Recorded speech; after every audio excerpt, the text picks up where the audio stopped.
Bonjour à tous, j'espère que vous allez excellemment bien et aujourd'hui on va parler d'une nouvelle équipe française dans ces présentations 2024 des équipes World Tour. Aujourd'hui on s'attaque à la Cofidis et on va voir ce qui s'est passé en 2023, on parlera de 2024 et même du maillot de cette formation qui a changé de partenaire maillot. N'hésitez pas à vous abonner à la chaîne, à réagir dans les commentaires, à mettre un pouce bleu, à partager la vidéo sur les réseaux sociaux, notamment auprès de vos proches. Si vous pensez que ça peut les intéresser, dans les commentaires, n'hésitez pas à me dire qui vous allez suivre en 2024, qui vous a plu, qui vous a déçu en 2023. Si vous avez les moyens et que vous voulez soutenir mon travail, vous pouvez faire un super thanks. Je remercie les gens qui le font. Vous pouvez aller également sur les plateformes de podcast pour EPS 2.0, sur TikTok pour aller voir les débriefs des compétitions en direct, notamment le biathlon. Et puis mettre la petite cloche comme ça, vous êtes au courant des dernières vidéos qui sortent sur la chaîne, le petit pouce bleu, ça également, ça permet d'améliorer la visibilité des vidéos de la chaîne.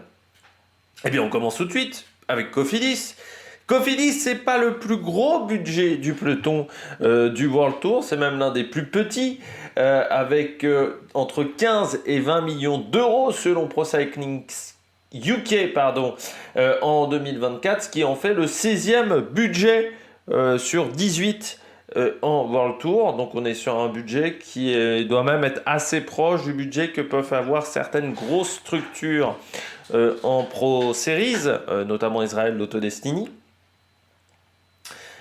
Cofidis qui existe depuis 1997, et oui, c'est l'un des plus anciennes équipes du World Tour. À l'époque, il y avait Cyril Guimard en 97 qui avait lancé l'équipe. Ensuite, il est parti assez vite. Cyril Guimard de Cofidis, il avait des problèmes avec la justice à ce moment-là, d'une faillite frauduleuse. Il a accusé de faillite frauduleuse, je crois, à l'époque de Castorama. Il y a eu, bien entendu, l'affaire Cofidis en 2004 avec David Millar et l'équipe qui s'était auto-suspendue. C'était la première fois que ça arrivait. Et puis depuis, les années s'enchaînent. L'équipe était redescendue en deuxième division à une époque et puis est revenue en World Tour depuis. La saison 2023 donc de Cofidis, c'est la 14e équipe au niveau du classement UCI en termes de nombre de points, avec 7069 points, c'est-à-dire que on est à peu près dans ce que je disais, c'est-à-dire à peu près la moyenne par année qu'il fallait réaliser entre 7000 et 8000 par an pour rester en World Tour. Donc c'est-à-dire qu'il ne faut pas non plus se relâcher pour l'année 2024 pour la Cofidis, avec certes peut-être pas autant de victoires que les années précédentes, mais par contre des victoires qualitatives, notamment on a arrêté avec cette malédiction sur le Tour de France, avec 2 victoires même. Je rappelle que précédemment, c'était 2008, il fallait remonter à Sylvain Chavanel à l'époque. Et puis on a gagné également une étape sur le Tour d'Espagne avec Jesús Serrada, des victoires sur les classiques d'un jour françaises, le Tour du Doubs, le classique Grand Besançon, la classique Loire-Atlantique, la Faune Drôme classique avec Anthony Pérez dans le vent. Ce jour-là, je ne sais pas si vous vous souvenez, mais il y avait des rafales entre 90 et 100 km/h, c'était quasiment impossible d'avancer. Victoire également sur le Grand Prix Miguel Indurain, donc 14 victoires sur l'année, et puis des grands résultats bien entendu sur le Tour de France, avec également la 10e place au général de Guillaume Martin. On a également eu des résultats sur les classiques ardennaises avec la 6e place également de Guillaume Martin à Liège-Bastogne-Liège, et la 6e place, je crois me rappeler, sur la Flèche Wallonne de Victor Lafay. 8e place à Paris-Roubaix pour Max Walscheid qui était dans l'échappée, je ne sais pas si vous vous souvenez de cette image également de Max Walscheid qui ne pouvait plus descendre du grand plateau. Un petit peu problématique.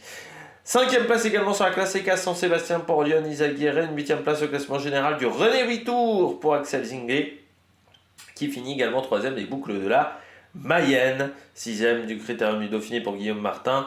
Et puis 3e du Tour du Pays Basque pour Lyon Izaguirre également. Et puis Rémi Rochas avait fini 2e du Tour du Ganzi pour son départ. Donc c'est plutôt une bonne année pour Cédric Vasseur, avec des résultats qui sont satisfaisants, qui sont tout à fait corrects. Quand encore une fois on était dans les mentions honorables, eh bien je crois qu'on peut voilà, c'est vraiment une équipe qui est dans les mentions honorables pour moi sur sa saison 2023, avec des résultats qui ont été tout à fait intéressants. Puis on voit une bonne évolution dans cette équipe avec Cédric Vasseur.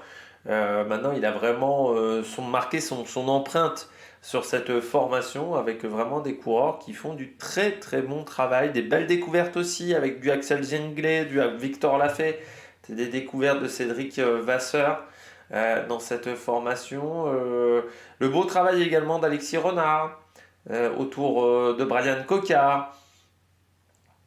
Et puis, ouais, une année intéressante. Voilà, pour la Cofidis, je crois qu'il n'y a pas grand-chose d'autre à dire du côté de cette formation en 2023. On espère qu'ils arriveront à faire aussi bien en 2024 parce qu'ils vont être obligés de faire aussi bien pour rester en World Tour, même s'ils ont l'avantage quand même d'avoir plus de 2000 points d'avance sur une équipe comme Astana, et ils doivent avoir bien 1000 points d'avance sur Arkea. Mais l'année prochaine, Arkea, en 2024, il va y avoir Arnaud Démare. Ils vont certainement marquer des points sur les sprints. Donc ils peuvent marquer des gros points et il ne faudrait pas se faire avoir. Donc il va falloir continuer à cravacher du côté de la Cofidis, surtout qu'AG2R va avoir plus de budget, qu'il y a des équipes comme ça qui ont un petit peu gonflé leur budget, ce qui n'est pas le cas de la Cofidis. Donc ça ne va pas être si facile que ça pour l'équipe française. Mais heureusement, il y aura peut-être Intermarché qui sera en difficulté. On parle tout de suite des victoires de l'année 2023 pour continuer à débriefer cette année 2023. Eh bien, ça commence avec le Tour de Lander au mois de janvier. C'était le 21 janvier avec la victoire sur l'étape 4 de Brian Cocard. Première victoire en World Tour de la carrière de Brian Cocard. Ça continuait avec la 5e étape du Saudi Tour pour Simone Consoni. Rezu Serrada a remporté la 2e étape du Tour d'Oman. Donc, gros début de saison. Avec Anthony Perez qui a remporté la Phone-Drome Classique. Au mois de mars, Axel Zengler remportait la Classique Loire-Atlantique. Au mois d'avril, c'était Yanis Aguirre avec le Grand Prix Miguel Indurain. On enchaîne également avec 2 étapes sur le Région Pays de la Loire Tour pour Brian Cocard, l'étape 1, l'étape 3. La Classique Grand Besançon, c'était Victor Lafay au mois d'avril. Également Rezu Serrada autour du Doubs. Benjamin Thomas qui enchaînait avec le contre-la-montre des 4 jours de Dunkerque. Et puis ensuite, il fallait attendre le mois de juillet pour voir la victoire de Victor Lafay lors de la 2e étape du Tour de France. Victoire sur l'étape 12 de Yanis Aguirre. Et puis Rezu Serrada qui concluait ses victoires avec la 11e étape du Tour d'Espagne. C'était le 9 septembre dernier. 14 victoires en une saison, et bien c'est un petit peu moins bien qu'en 2022 où il y avait 19 victoires. C'est mieux qu'en 2021 et qu'en 2020 où il avait fallu se contenter seulement de 2 victoires. Mais ça ne fait pas partie des meilleures saisons de Cofidis. Loin de là, il y avait eu un pic en 2001 à 25 victoires, mais même si on prend les 10 dernières années, eh bien en 2018, on était à 21 victoires comme en 2015. Il y avait eu 20 victoires en 2019. Donc on est plutôt sur la fourchette moyenne, on va dire, du côté de la Cofidis. Malgré tout, à la différence de ces années-là, on a les victoires sur les grands tours. 3 victoires sur les grands tours, c'est pas arrivé souvent dans l'histoire de la Cofidis. On passe au transfert, pas mal de changements du côté de la Cofidis. On n'a pas forcément renouvelé toutes les pertes de coureurs, on n'a pas forcément entièrement compensé. Alors déjà, on a des coureurs qui prennent leur retraite. C'est le cas de Wesley Creder, qui prend sa retraite à cause d'un problème cardiaque. C'est le cas également de Roser Rada, de Yele Wallace, de Pierre-Luc Perrichon ou encore de François Bidard. Parmi les coureurs qui changent de crèmerie, on a Davide Cimolai qui rejoint la Movistar, Max Walscheid qui rejoint Jaco Alula, et ça pour moi c'est une grosse perte, comme Simone Consoni qui retrouve la Lidl Trek. Victor Lafay rejoint Decathlon. Ça aussi, c'est quand même une belle perte. Comme Rémi Rochas du côté de la Groupama, parce qu'il est monté en puissance. Alexandre Delettre, qui n'avait jamais été très performant. C'était régulier aussi. Alexandre Delettre rejoint Saint-Michel, Mavic Aubert 93. Et puis André Carvalho, qui lui rejoint une équipe continentale portugaise, Sabgal Anicolor. Du côté des arrivées, eh bien, vous avez Ben Armans qui arrive de Israël, Gorka Izagirre qui arrive de la Movistar, Kenny Ellison qui arrive de Lidl Trek, Bien entendu, Alexis Goujard, qui était dans l'équipe du VC Rouen 76 chez les amateurs. Aimé de Rent, qui était chez Intermarché. Stanislo Agnoloski, qui était chez Newman Powerade Off, l'équipe qui s'est arrêtée. Stefano Oldani, qui était chez Alpecin. Ludovic Robit, qui était chez Bingol, Milan Frétin, qui était chez Flanders Baloise, Nicolas de Beaumarchais, qui était chez Saint-Michel Mavicomer 93, Nohan Mahoudo, qui était chez CICU Nantes Atlantique, et puis Oliver Knight, qui était dans l'équipe amateur du AVC Aix-en-Provence, qui fait qu'en 2024, eh bien, nous retrouvons 30 coureurs dans cette formation. Le plus âgé, c'est Simon Geschke, qui a 37 ans et 296 jours. Le plus jeune, c'est Nohan Mahoudo, avec 21 ans et 47 jours. Parmi les coureurs qui ont plus de 30 ans, ils sont quand même au nombre de 12, avec Guillaume Martin, Jonathan Lastra, Alexis Goujard, Brian Cocard, Kenny Elissonde, Anthony Pérez, Ruben Fernandez, Jesus Herrada, Yann Izaguirre, Gorka Izaguirre, Ben Arman, Simon Geschke. 3 de ces coureurs ont même plus de 35 ans, Gorka Izaguirre, Ben Arman et Simon Geschke. Et parmi les coureurs qui ont moins de 25 ans, eh bien, ils sautent au nombre de 7. On retrouve Alexis Renard, Thomas Champion, Harrison Woods, Oliver Knight, Milan Frétin, Hugo Toumir et Nolan Mahoudo. Je rappelle que vous pouvez retrouver l'intégralité de l'effectif de l'équipe dans la section commentaires, dans la description, pardon, sous la vidéo. C'est pas dans la section commentaires, c'est dans la section description avec l'âge de chacun des coureurs. Donc effectif plutôt intéressant, même si je trouve que cet effectif a tendance à vieillir. On a du mal un petit peu à rajeunir l'effectif parce qu'on parle des coureurs qui ont 30 ans, mais des coureurs qui vont avoir 30 ans dans l'année, eh bien on en a 3 autres. C'est le cas de Robit, c'est le cas de Aimé de Rent et de Christopher Nopeux. Donc ça fait quand même une équipe qui a tendance à vieillir. Ça, c'est jamais l'idéal. Donc ça serait bien de rajeunir un petit peu l'équipe et surtout de réussir à garder les jeunes coureurs, mais ce n'est pas évident. Encore une fois, avec le budget qui n'est pas énorme, on l'a vu avec Victor Lafay, ils n'ont pas pu s'aligner sur ce que promettait Decathlon AG2R. Et c'est pas évident de garder des jeunes talents. Pour la Cofidis, Axel Zangler, il y aura peut-être également un jour le même problème pour le conserver parce que il y a un moment on est attiré par des plus gros salaires, par des plus grosses structures et ça peut faire tourner un petit peu la tête pour ces coureurs-là. On passe tout de suite aux coureurs à suivre. Et parmi les coureurs à suivre, eh bien, je commence avec Guillaume Martin.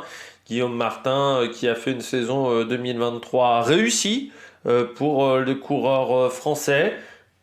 Notamment sur les courses d'un jour, 3e de la Japan Cup Cycle Road Race, 4e de la Coppa Sabatini, 6e du Mémorial Marco Pantani. Il était également dans le top 5 avant de se faire disqualifier à Grande Piemonte. 10e du Tour de France en prenant 2 7e places et en faisant un gros travail pour permettre à Yann Izaguirre de s'imposer lors de l'étape numéro 12.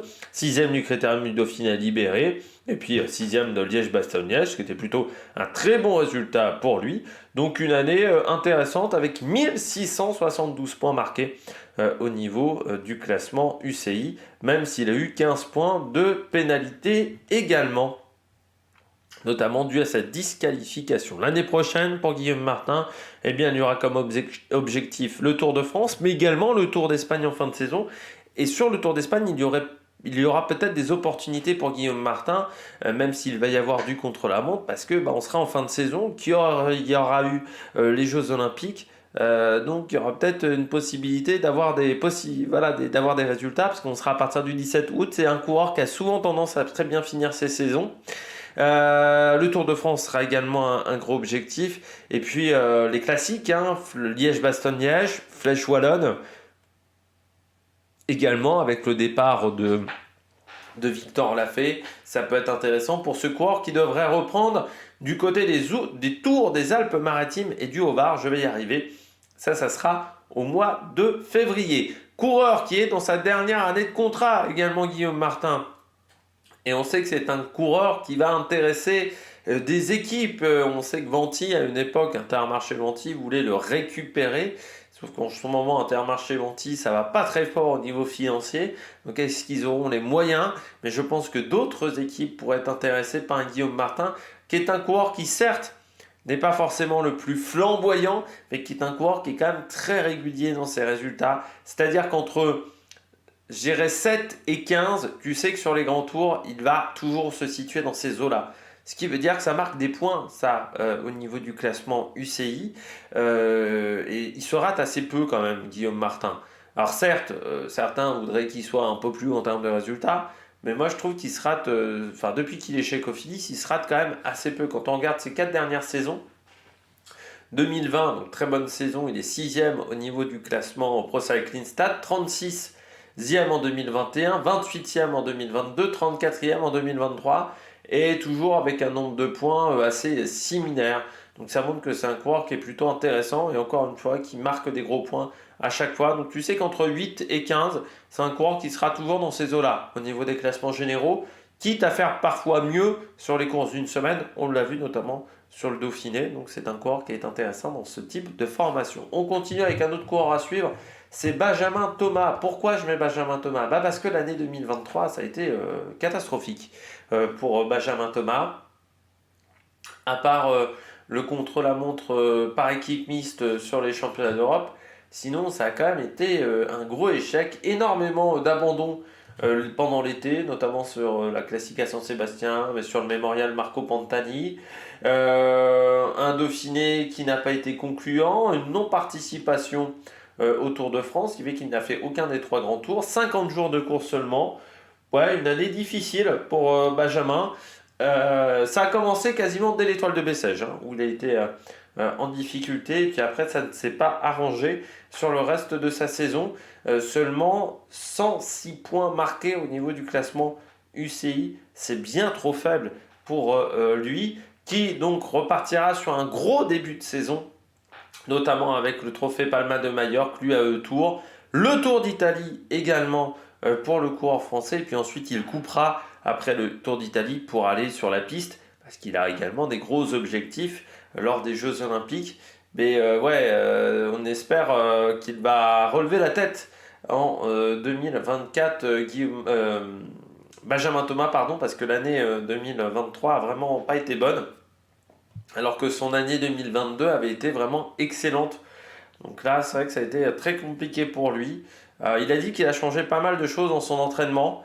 Donc le corps a peut-être eu du mal à assimiler tout ça, comme on avait parlé de David Gaudu. Donc peut-être qu'en 2023, en 2024, ça ira mieux par rapport à 2023. Je poursuis avec Kenny Elissonde. Kenny Elissonde chez Trek, ça a été un peu mi-figue, mi-raisin, surtout de la fin. Et puis surtout, c'est quand même un mec qui a remporté une énorme étape sur le Tour d'Espagne. T'as l'impression que c'est un mec qui n'arrive pas à enquiller depuis. Il a été très bon chez Sky au Tour de Chris Froome. Ça aide chez Trek Segafredo, par contre, ça a été plus compliqué. 1 an de contrat seulement chez Cofidis. Donc c'est-à-dire qu'on sent qu'on est encore un petit peu dubitatif chez Cofidis. Je pense que ça ne doit pas être un gros salaire. Il faudra des résultats, hein. Il est dans l'obligation d'avoir des résultats, Kenny Elissonde. Est-ce que ça sera le Tour de France, le Tour d'Espagne pour Kenny? Mais on attend des victoires d'étape. On attend au moins entre 10 et 15. C'est un coureur qui est capable de faire entre 10 et 15. Certes, il n'est pas bon sur le chrono, mais c'est un cas qui est capable de faire des bons résultats en prenant des échappées. Je trouve que chez Trek, ça a été très, très compliqué. C'est pas un mec qui a fait beaucoup de grands tours pour un coureur qui a commencé en 2011. Il a seulement 13 grands tours dans sa carrière. Il n'y a qu'en 2020, en 2021 où il a fait de grands tours dans la même année. Et quand on voit le classement général, il fait remonter à 2015 où il avait fait 16e. Il n'a jamais fait top 15 à grand tour, Edison. C'est quand même dingue. Parce que pour moi, il avait les qualités pour le faire. Et puis, c'est vrai que quand on regarde ses résultats depuis quelques années, c'est surtout des échappées. Et c'est pas forcément tip top en termes de résultats. Donc, c'est un petit peu dommageable, voilà, pour lui. Même si c'est un coureur qui a été une fois maillot rouge du Giro, c'était en 2021. Mais on attend plus de résultats, voilà, pour ce coureur français. toujours intéressant, Kenny Ellison. Brian Cocard, 31 ans, encore une année de contrat, lui, avec Cofidis, 2024-2025. Bah, il a gagné, enfin, en World Tour. On attend maintenant qu'il gagne sur un grand tour pour Brian Cocard. Pour moi, c'est l'objectif de 2024 pour Brian Cocard, c'est d'aller en claquer une sur un grand tour. C'est ce qui lui manque à son palmarès, qui étofferait quand même pas mal son palmarès. Donc il va faire le Tour de France cette année. Il reprendra sur l'Alula Tour. Donc le Tour d'Arabie Saoudite, ça sera le 30 janvier. Et puis ensuite, le 4 mars, il y aura Tirreno Adriatico en Italie pour le coureur français. Lui qui a fini 4e du Tour de Vendée, 5e de Paris-Cheny, 4e du Kampioenschap van Vlaanderen, 2e des championnats du monde sur le contre-la-montre mixte. Sur le Tour de France, il a fait pas mal de places d'honneur, mais il lui manquait un train. Et surtout, son équipe avait été un petit peu décimée. Donc sur les derniers jours de course, ça a été un petit peu compliqué pour lui. Il n'a pas pu faire beaucoup de sprints sur la fin. 5e de la route à Delhi de Vitré, 2 victoires sur le région Pays de la Loire Tour.